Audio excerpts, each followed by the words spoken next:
Corporal Daeho Kim stood perfectly still outside the Grand Assembly Hall.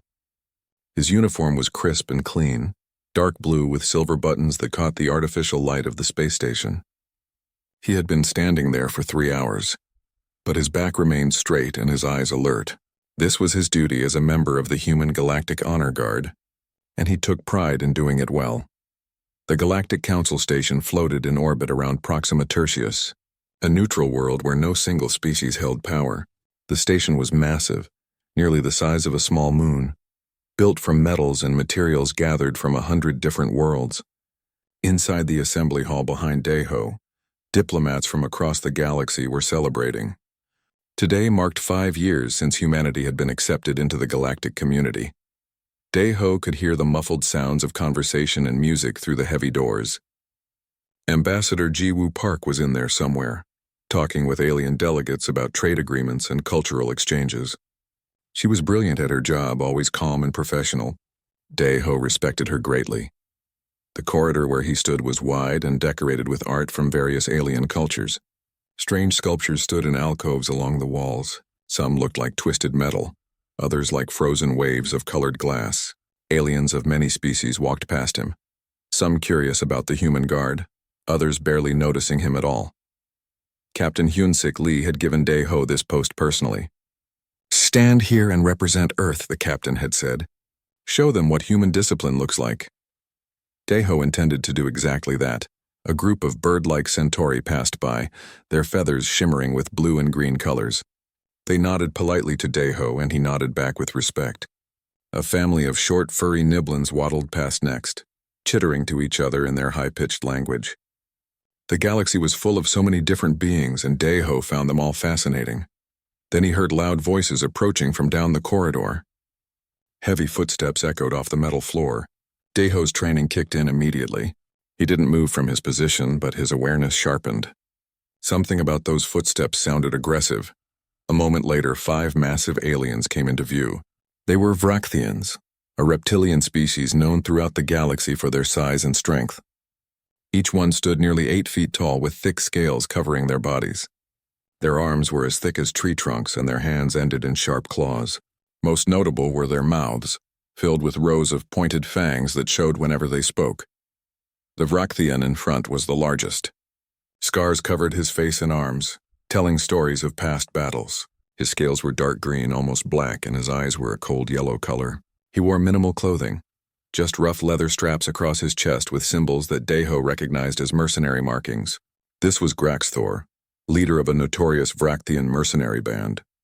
Graxthor walked with a swagger, his companions following behind him. They were laughing about something, their voices harsh and loud. Other aliens in the corridor quickly moved out of their way. Even species much larger than humans seemed nervous around these Vrakthians. As they approached the assembly hall entrance, Graxthor's eyes fell on Daeho. The massive alien's expression changed from amusement to something like disgust. He stopped a few feet away from the human guard, towering over him. "What is this?" Graxthor said in the common galactic language. His voice was deep and rough, like rocks grinding together. "They let prey animals stand guard now?" Daeho remained at attention, his face neutral. "Good evening, sir. May I see your invitation credentials, please?" The other Vrakthians laughed, a sound like barking mixed with hissing. Graxthor leaned down, bringing his scarred face closer to Daeho's. The alien's breath smelled like meat and something chemical. "Credentials?" Graxthor repeated mockingly. "You want to see credentials, little mammal? Do you know who I am?" "I know you are Graxthor of the Vrakthian Mining Consortium," Daeho replied calmly. "Station protocol requires all guests to show proper identification before entering diplomatic functions. If you have your credentials, this will only take a moment." Several other aliens had stopped in the corridor, sensing tension. They watched nervously from a safe distance. Everyone knew Graxthor's reputation. He had killed beings for much smaller perceived insults. Graxthor straightened up to his full height, looking down at the human with contempt. "Humans." He spat the word like a curse. "Soft little creatures from a nothing world. You bought your way onto the council with your cheap manufactured goods. You are not warriors. You are not hunters. You are prey pretending to be predators." "Sir, I just need to verify your credentials," Daeho said, keeping his voice level and professional. Inside, his heart rate had increased slightly, but his training kept him calm.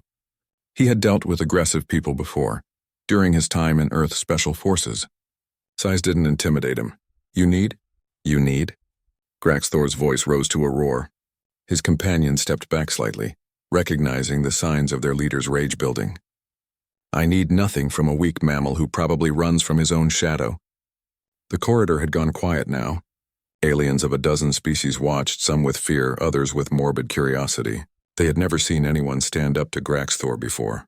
Those who tried usually ended up in the station's medical facility or worse. Deho remained calm. Sir, please lower your voice. This is a diplomatic area. If you would simply show me your invitation, you can proceed inside and enjoy the celebration. Graxthor's eyes widened with rage. His claws flexed. You dare tell me what to do? You dare speak to me about manners? He stepped closer, invading Deho's space completely. Your species has been in space for what, a few decades? My people were conquering worlds when your ancestors were still hiding in caves. That may be true, sir, Deho replied quietly. But right now I'm asking politely to see your invitation. That's my job. Something in Deho's tone, or perhaps just the fact that this small human wasn't backing down, seemed to break something in Graxthor's mind.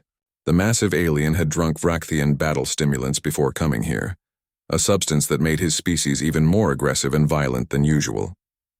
His judgment was clouded, his temper completely unleashed. Politely? Graxthor snarled. I'll show you what Vrakthians do to polite prey. The backhand came fast, faster than most beings that large should be able to move. Graxthor's massive hand, hard as stone and backed by incredible strength, struck Deho across the face with tremendous force. The sound echoed through the corridor like a crack of thunder. The impact snapped Deho's head to the side. He staggered, his boots sliding on the polished floor. Stars exploded across his vision. Blood filled his mouth and trickled from his split lip. Pain radiated through his jaw and cheek. For a moment, time seemed to stop. The watching aliens gasped or made sounds of shock in their various languages. They expected the human to fall, to collapse from such a devastating blow. Graxthor was known for killing beings with strikes like that. At minimum, the human guard should be unconscious. But Deho didn't fall. He didn't collapse. His boots found purchase on the floor. His vision cleared. And slowly, deliberately, he straightened up and turned his head back to face Graxthor. He raised one hand and wiped the blood from his lip with the back of his glove. Then he looked directly into Graxthor's yellow eyes. His expression was cold, controlled, and absolutely fearless.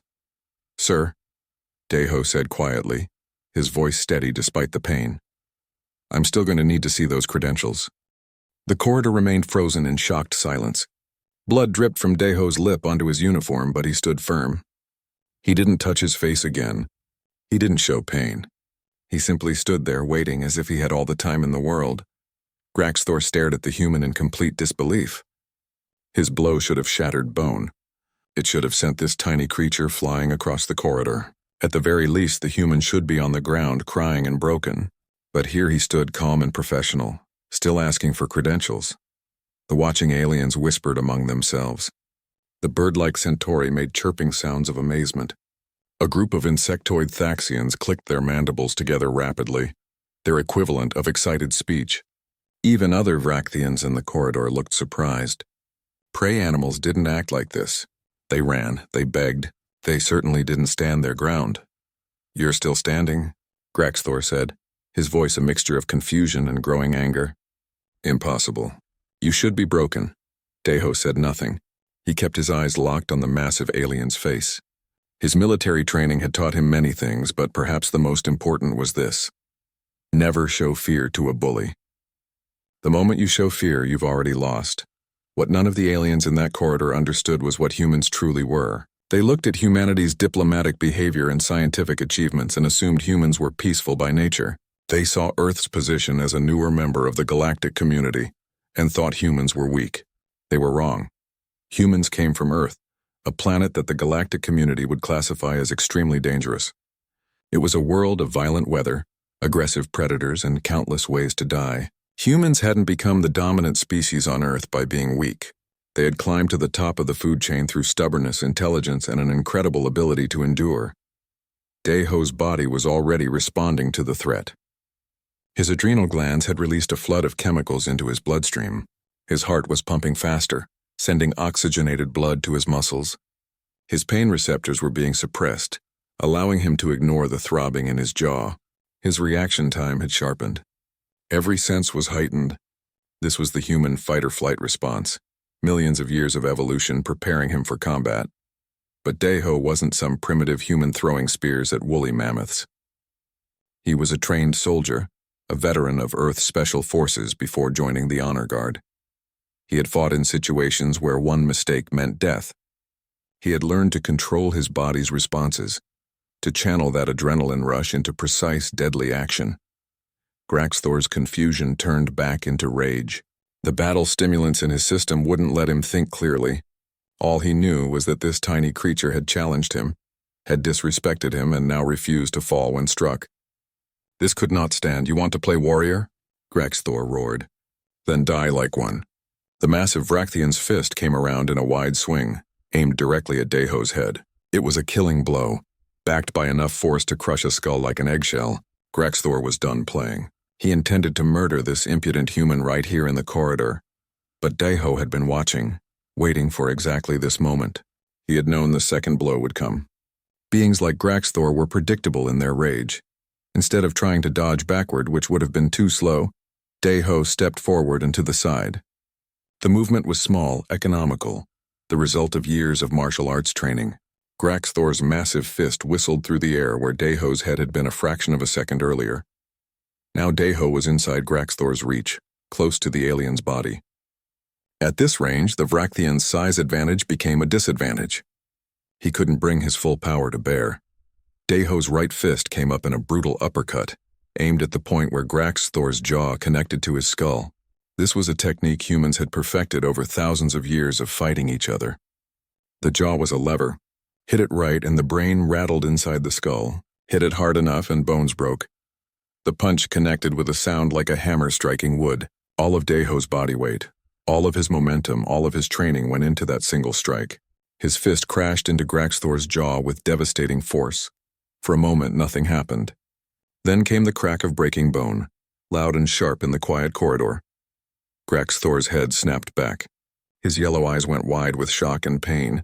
3 of his fangs flew from his mouth in different directions, trailing droplets of purple blood. They clinked and clattered as they hit the polished floor. The massive alien staggered backward, his hand going to his jaw. Purple blood poured from his mouth, running down his chin and onto his chest. He made a choking, gurgling sound, unable to form words. His eyes showed something that had probably never been there before. Genuine fear. The watching crowd gasped. Some aliens made sounds of horror. Others stood frozen, unable to process what they had just witnessed. A human, barely 6 feet tall and weighing less than 200 pounds, had just broken the jaw of an 8-foot Vrachthian warrior. Graxthor's 4 companions stood stunned for perhaps 2 seconds. Then their training kicked in. Their leader had been attacked. They reached for the weapons at their belts, energy pistols and shock batons. "Nobody move," a commanding voice echoed through the corridor. Captain Hyun-Sik Lee appeared from a side passage leading 6 more honor guards.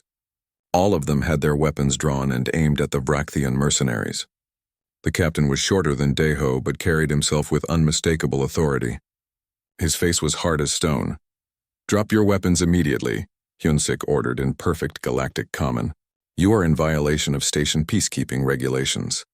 The Vrachthians looked at their injured leader, then at the armed human guards, then at each other. Slowly, reluctantly, they dropped their weapons. The devices clattered on the floor. "Wise choice," Hyun-Sik said. He looked at Deho, taking in the blood on his face and uniform. "Corporal Kim, are you injured?" "Nothing serious, sir," Deho replied, snapping to attention despite his split lip. "The subject struck me without provocation. I responded with minimal necessary force." "I saw the whole thing on the security feed," Hyun-Sik confirmed. "You showed remarkable restraint." He turned to the Vrachthians. "Station security is on the way. You will be detained pending investigation." Graxthor tried to speak but only managed a gurgling moan. He clutched his broken jaw with both hands, purple blood still flowing freely.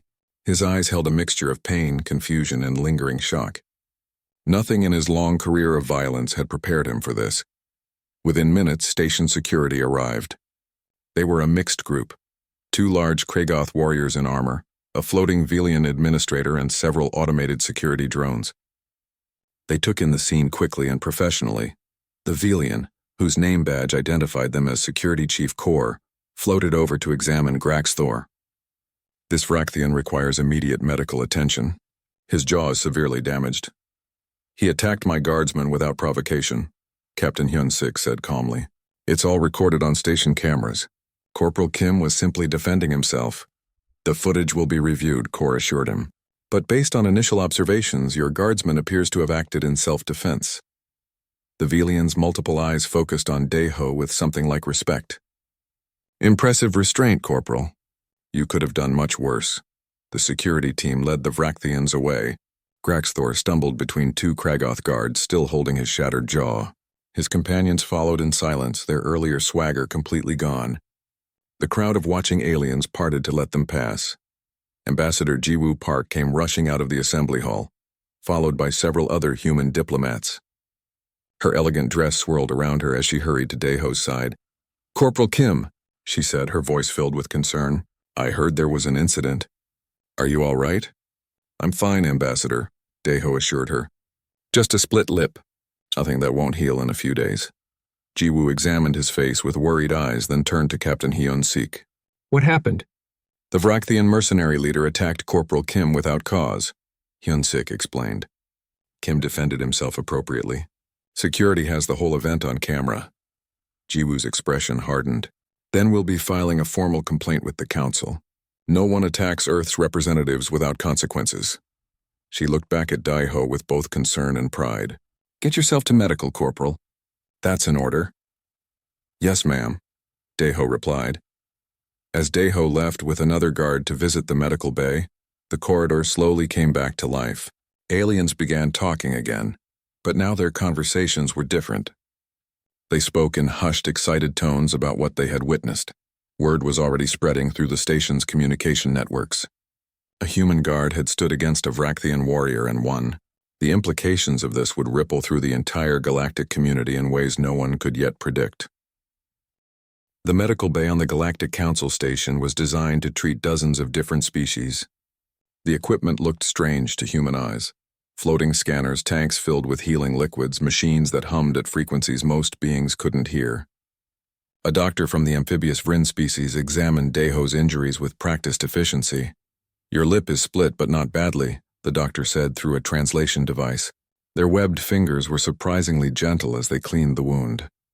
The bruising on your face will fade in a few days. You humans heal remarkably fast for mammals. Thank you, Doctor, Daeho said.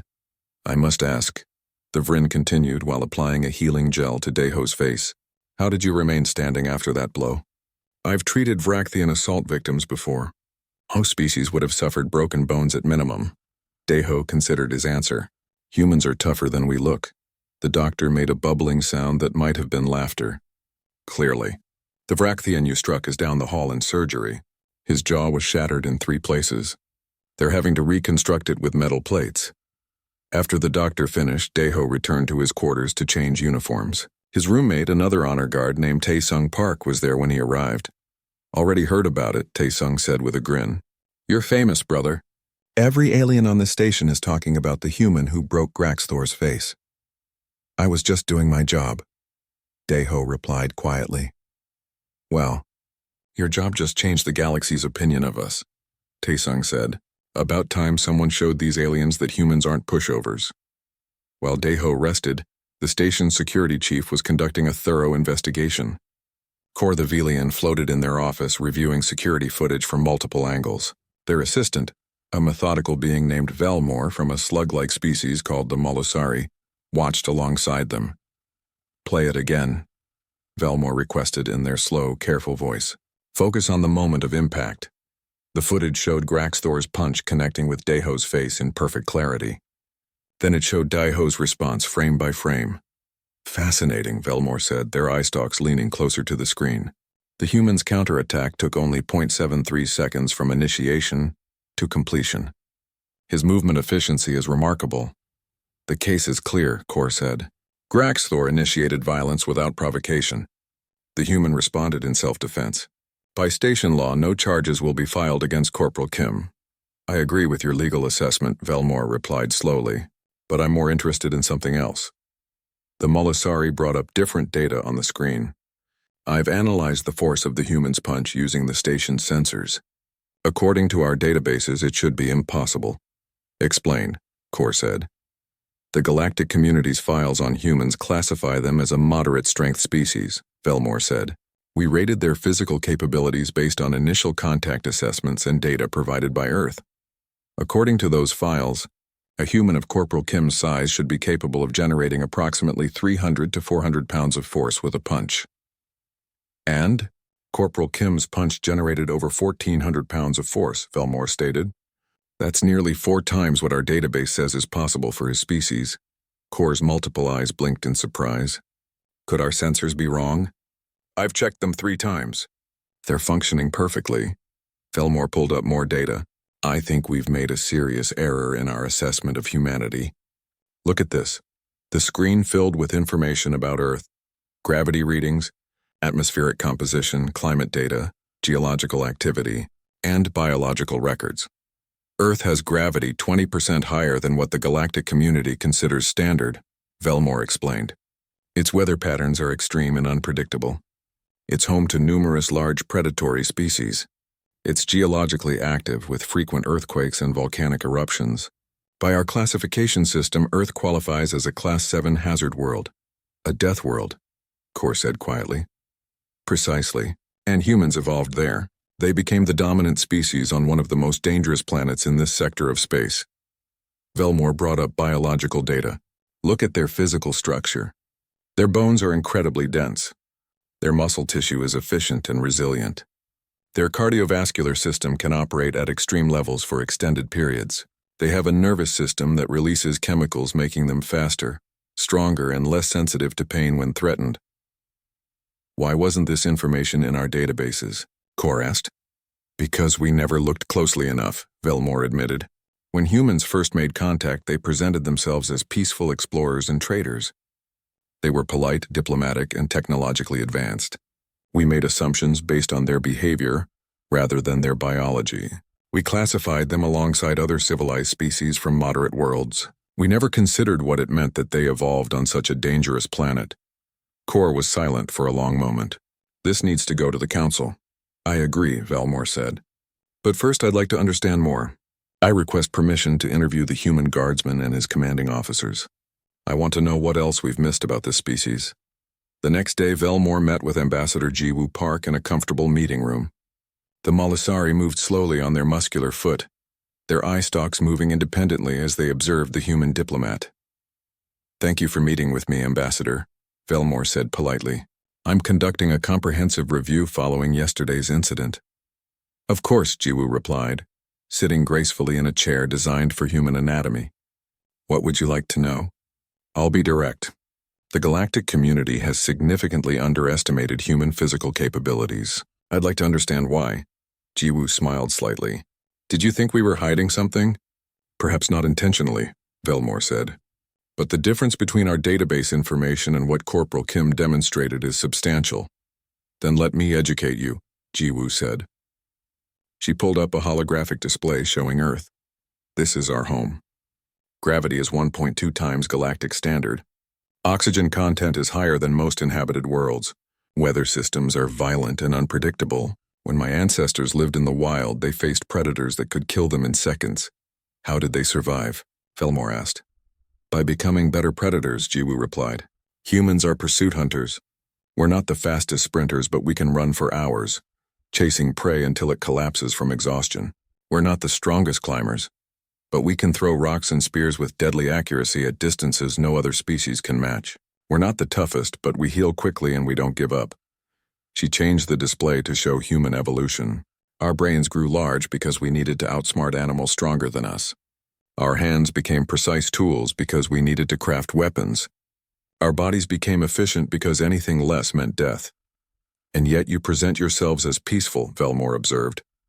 We are peaceful, Jiwoo said firmly. Being capable of violence and choosing violence are very different things. Humans learned thousands of years ago that cooperation achieves more than conflict. We built civilization by working together, not by fighting. But yes, when threatened, we can fight.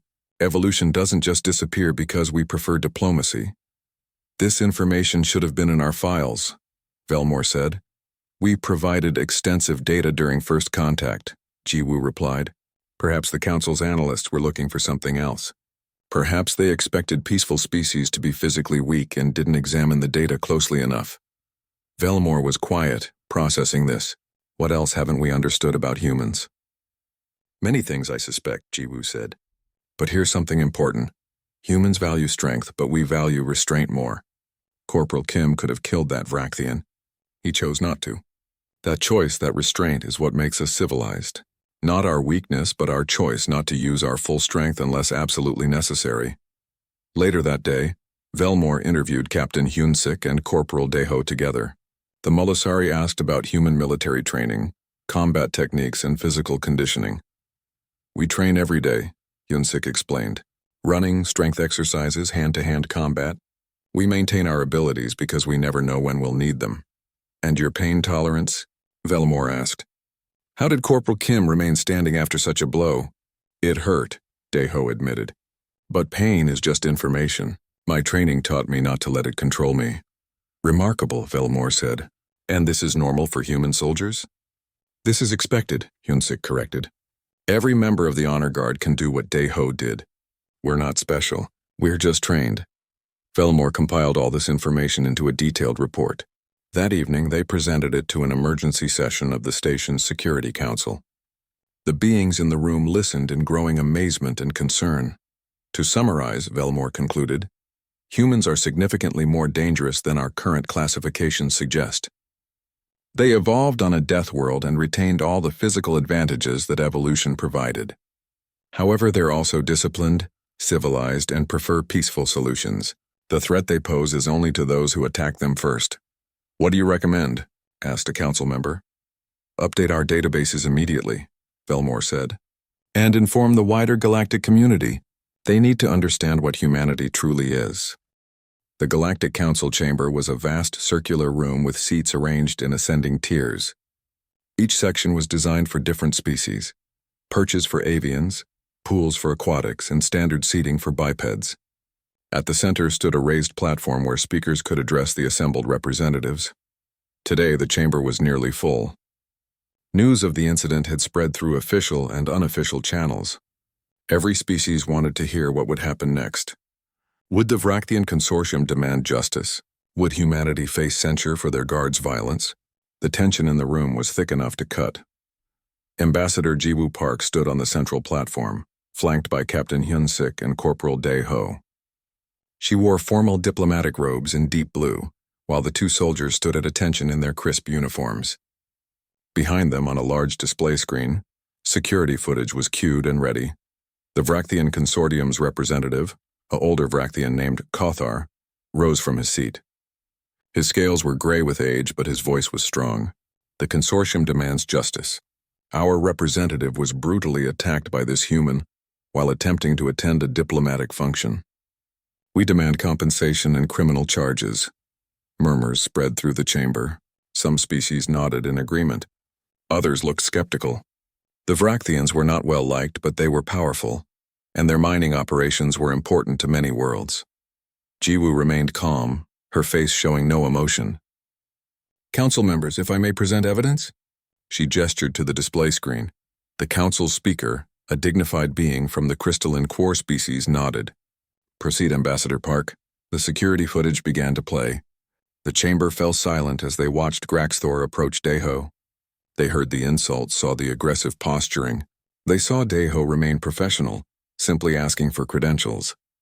Then they watched as Graxthor struck the human with brutal force. Several council members made sounds of disapproval. The footage continued, showing Daeho rise, wipe away blood, and maintain his position. Then came Graxthor's second attack and Daeho's devastating counter. When the footage ended, Jiwoo spoke clearly. As you can see, Corporal Kim did not initiate violence. He was attacked without provocation while performing his lawful duties. He responded with appropriate force to defend himself. Under both station law and galactic peacekeeping regulations, his actions were entirely justified. Kothar tried to interrupt, but the speaker raised a crystalline hand for silence. The evidence speaks clearly. The human was defending himself, but the force he used was excessive. Kothar protested. He broke Graxthor's jaw. This was not proportional defense. Jiwoo turned to face the Vrakthian representative directly. Graxthor struck my guardsman with enough force to kill most species. Corporal Kim remained standing only because humans are more resilient than you assumed. His response was measured and controlled. He could have struck Graxthor's throat or eyes or other vulnerable areas. He could have killed your representative but chose not to. If anything, he showed remarkable restraint. A new voice spoke up. It belonged to Representative Thaxon of the Thaxian Dominion, an insectoid warrior species. I have reviewed this footage multiple times. The human's technique was flawless. His control was absolute. I see no excessive force, only a warrior defending himself with skill. Other representatives began voicing opinions.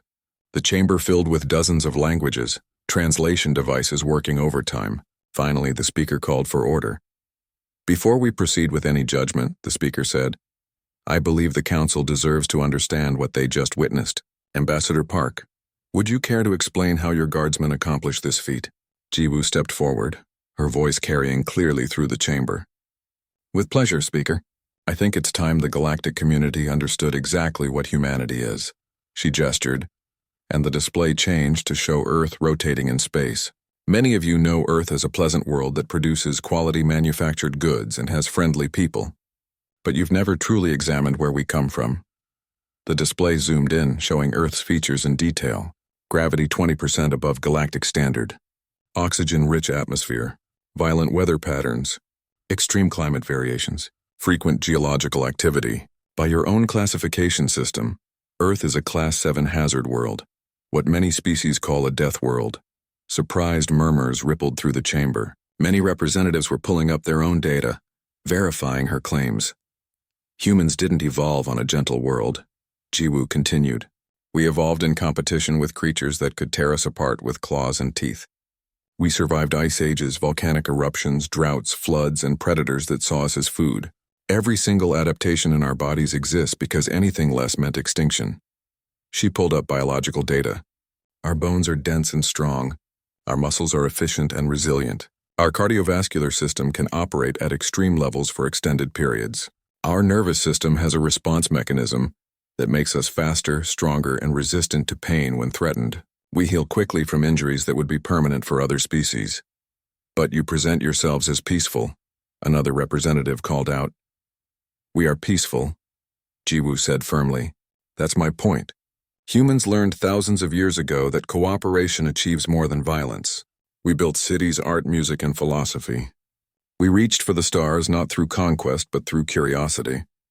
But being peaceful doesn't mean being weak. It means choosing not to use our full capabilities unless necessary. She gestured to Daeho. Corporal Kim is not exceptional among humans. He's trained, yes, but any human soldier could do what he did. We have millions of soldiers on Earth, and billions more civilians who could fight if needed. But we prefer not to. We prefer talking, trading, and building friendships. The display changed again, showing human history. Wars, yes, but also cooperation, art, exploration. We know what violence cost. We fought each other throughout our history and learned its terrible price. That's why we choose peace whenever possible. Not because we can't fight, but because we know too well how to fight. This is all very interesting, Kothar said, his voice dripping with sarcasm. But it doesn't change the fact that our representative was injured. Your representative, Jiwoo said coldly, was intoxicated on battle stimulants, which is illegal on this station. He verbally assaulted my guardsmen with slurs and insults. He initiated physical violence with intent to cause serious harm. And when he attempted to deliver a killing blow, he was stopped with appropriate defensive force. You're lucky we're not demanding compensation for the assault on our personnel. The chamber erupted in discussion. The speaker had to call for order several times. Finally, Representative Thaxon stood. I move that we dismiss all charges against the human guardsmen and censure the Vrakthian Consortium for their representatives' behavior. Seconded. Called out a Centauri representative. The vote was swift and overwhelming. Only the Vrakthian representatives voted against the motion. Kothar sat down heavily, his expression defeated. But Jiwoo wasn't finished. If the council is willing, I'd like to offer a demonstration. Many of you clearly don't understand human capabilities. We'd be happy to show you what we can do so there are no more misunderstandings. The speaker consulted with other senior council members, then nodded. The council would be interested in such a demonstration. It can be arranged. 3 days later, in a large training facility on the station, dozens of alien representatives gathered to watch. The room had been set up with exercise equipment, combat mats, and monitoring devices. Captain Hyun-sik stood at the center with Dae-ho and 5 other human honor guards. "Thank you all for coming," Hyun-sik began. "Today we'll demonstrate standard human military training. Everything you see is normal for our soldiers. Nothing here is enhanced or modified." The demonstrations began. The humans ran on treadmills at speeds that seemed impossible to maintain, yet they kept going for over an hour. They lifted weights that should have been too heavy for beings their size. They performed combat drills with speed and precision that made the watching Thaxian warriors click their mandibles in approval. Then came hand-to-hand combat demonstrations. Dae-ho and another guard named Bora Choi sparred using various martial arts techniques. Their movements were controlled but powerful, each strike capable of causing serious damage. These techniques were developed over thousands of years, Hyun-sik explained. "We have hundreds of different fighting styles, each one designed to let a human defeat opponents regardless of size or strength advantages." A young analyst from Earth's Xenocultural Exchange Program, a woman named Young Mi Kwan, provided scientific data. "Human bodies are designed for efficiency. Our sweat cooling system lets us operate at high intensity longer than most species. Our hands can grip with tremendous force but also perform delicate tasks. Our eyes have exceptional tracking ability for moving targets. We're not the best at any one thing, but we're good at everything we need for survival." The aliens asked questions which the humans answered patiently. How long could humans fight? Hours if necessary. How much pain could they endure? Enough to keep fighting with broken bones. How quickly did they heal? A broken arm would be usable again in weeks, fully healed in months. 3 months had passed since the incident in the corridor. The bruises on Dae-ho's face had long since faded, leaving no trace of the blow that had started everything, but the impact on the galaxy remained, spreading outward like ripples on a pond. Station Commander Welthos, a dignified core whose crystalline body refracted light into rainbow patterns, stood in their office reviewing reports. The data was remarkable. Since the incident, aggressive actions against human personnel across the galaxy had dropped by 70%. Pirates who once targeted human cargo ships now avoided them. Criminal organizations had updated their target lists, removing humans from the easy marks category. "Fascinating," Welthos said to their assistant. "Fear can be a teacher as effectively as words." "Not fear," the assistant, a young Centauri named Kipri, corrected respectfully. "Respect. There's a difference. The galaxy doesn't fear humans. They respect them now." Welthos considered this and nodded slowly. "Perhaps you're right." At the human embassy complex on the station, Ambassador Ji-woo Park reviewed proposals that had arrived in recent weeks.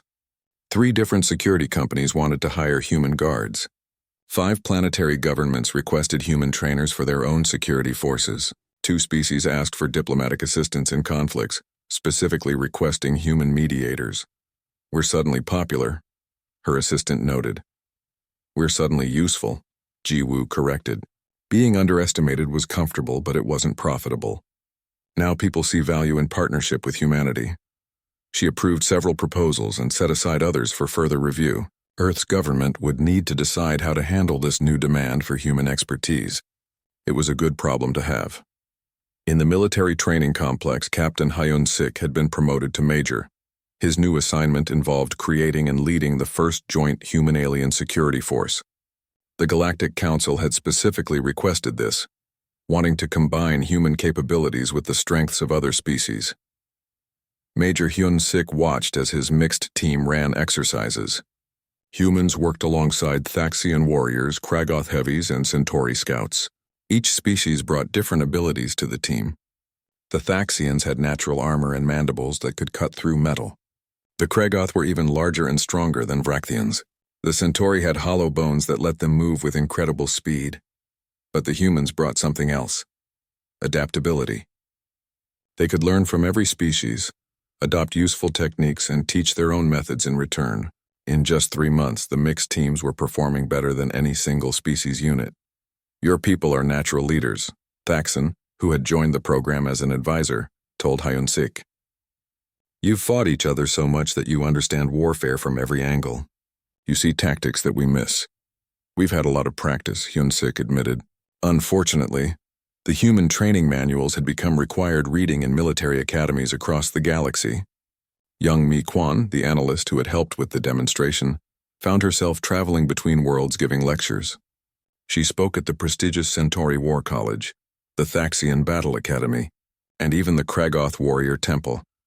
Human military philosophy is unique, she explained to a lecture hall filled with alien cadets. Most species fight to win. Humans fight to survive. There's a difference in mindset. When you fight to win, you give up if winning becomes impossible. When you fight to survive, you never give up. You adapt. You endure. You find a way. The students representing a dozen different species listened with rapt attention. Some took notes. Others recorded her words to study later. Human military doctrine was spreading through the galaxy, and with it came a deeper understanding of humanity itself. In the darker corners of the galaxy, word spread through different channels. Criminal lords and pirate captains updated their operational guidelines. Human ships were moved to the high-risk category. Human settlements were marked as heavily defended. The smart ones learned quickly. The foolish ones learned painfully.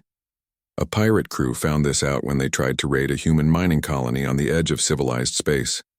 The colony had only 50 humans, mostly miners and their families. The pirates had 300 raiders and thought it would be easy. They were wrong. The humans, many of whom had military training in their past, organized a defense in minutes. They used mining equipment as weapons, turned their machinery into fortifications, and fought with a ferocity that shocked the attackers. When the pirates retreated, they left behind 40 dead and twice that number injured.